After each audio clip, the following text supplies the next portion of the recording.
Hi everyone, welcome to my first video for the Hungry JPEG. This one is going to be pretty simple and the prerequisites will be pretty basic. Near the end, I will be using Photoshop for some demonstration, but if you don't have Photoshop, that's perfectly okay too. So to begin with, this video will primarily feature the use of my personal favorite font manager, Nexus font. There's a link to this in the blog so that you can get it if you'd like. Unfortunately, I'm not sure exactly how well this tutorial will translate to other font managers, and this one is pretty specifically for Windows.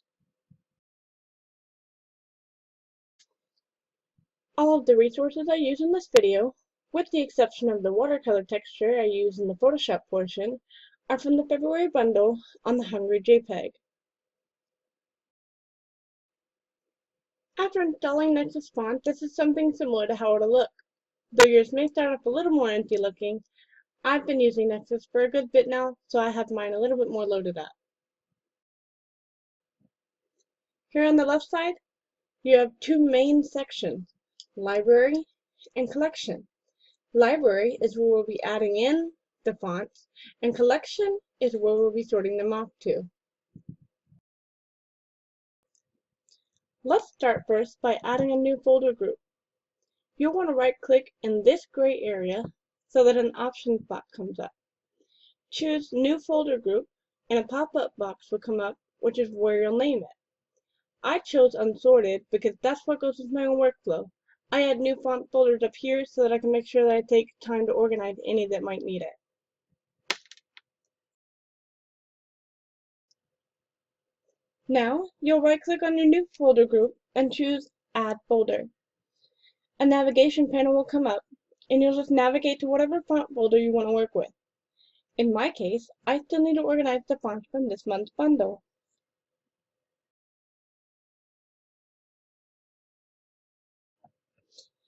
It's important to mention here that when I organize my bundles, I make sure to click all the way through to this All Fonts folder so that I don't have two copies of each. As I previously mentioned, for the sake of organization, the fonts are included both in their own folders as well as in one folder for quicker install for those who use them more manually.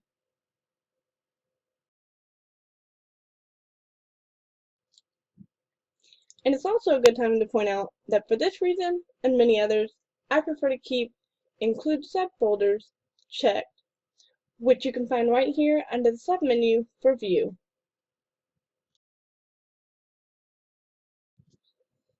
Okay, so now that we have things loaded, let's add a collection. I don't need any new collections, but for the sake of demonstrating, here's how you would do it. Simply right-click again in the gray area, and once again, there will be two options, New Folder Group and New Collection. For this one, you'll want New Collection, and from there you can name it whatever you'd like. You can add as many of these as you feel are necessary.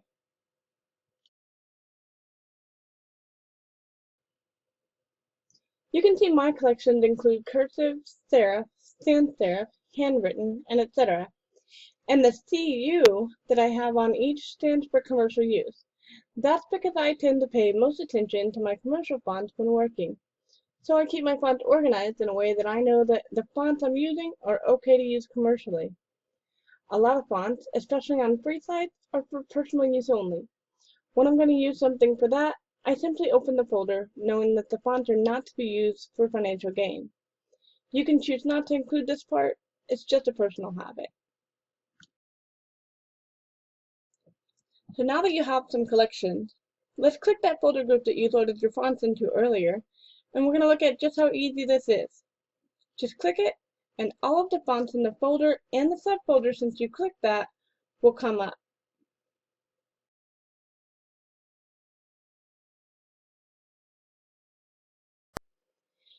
Now, we'll just click to drag and drop each font into whatever collection you feel they're most suitable.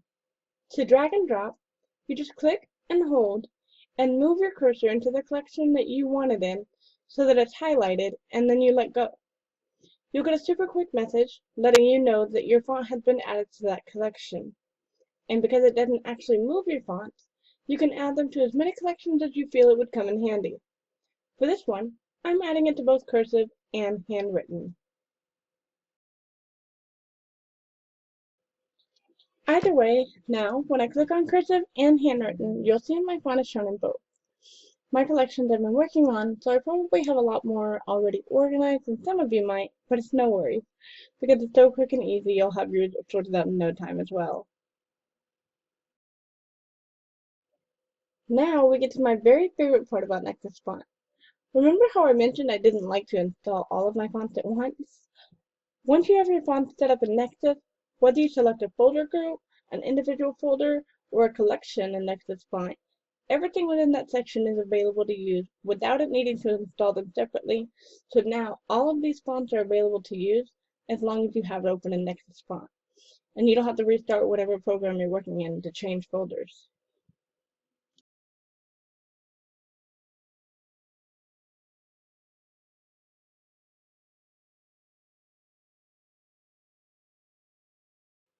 Okay, so I stopped for a moment to sort my fonts, and now that I've taken care of that, I can really get to show you the benefit of font organization. I'm just going to click up here in this box and change it to Dream Big.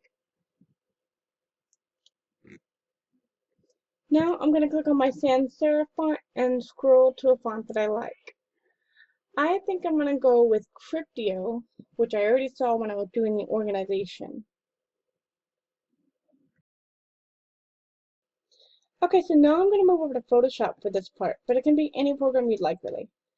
I'm going to choose Cryptio on my type tool and lay out the words Dream Big. In this case, I'm going to add a press layer styling, but that's just my own preferences here and for the sake of the demonstration.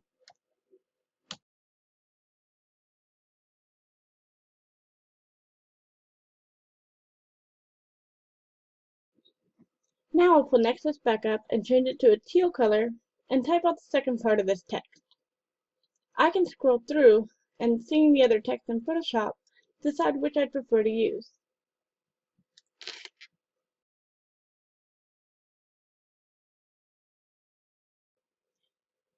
I'm gonna go with Fabulous Script on this one.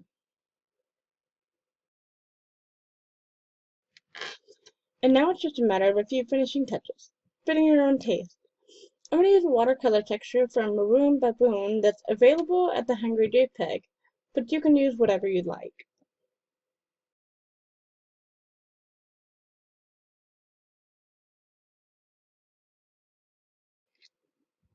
Just drop it directly over the text and clip it. If you're new to Photoshop, just make sure it's directly over the Dare to Fail text and hit the Control, Alt, and the G key at the same time to clip it. You can position it as you like.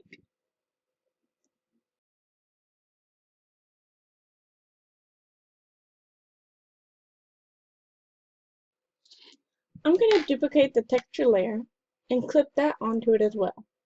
Again, if you're new to Photoshop, to duplicate, you would hit Control and the key J to do that. Once I clip it, I'm going to change the blending mode over in the Layers palette to Multiply to enhance the colors a little. Now I'm going to add some glow to the Dare to Fail text to make it a little bit more watercolory. You can tweak your settings as you'd like, but I'm using black with the color burn mode at 40 opacity, and I'm adding a little bit of noise and adjusting for the size.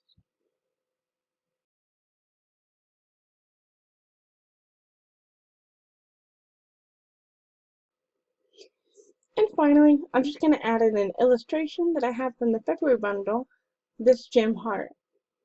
And because it's a bit large, I'm going to resize it to scale up here in this menu bar to about 17%, both horizontal and vertical, and tilt it a little bit to the left.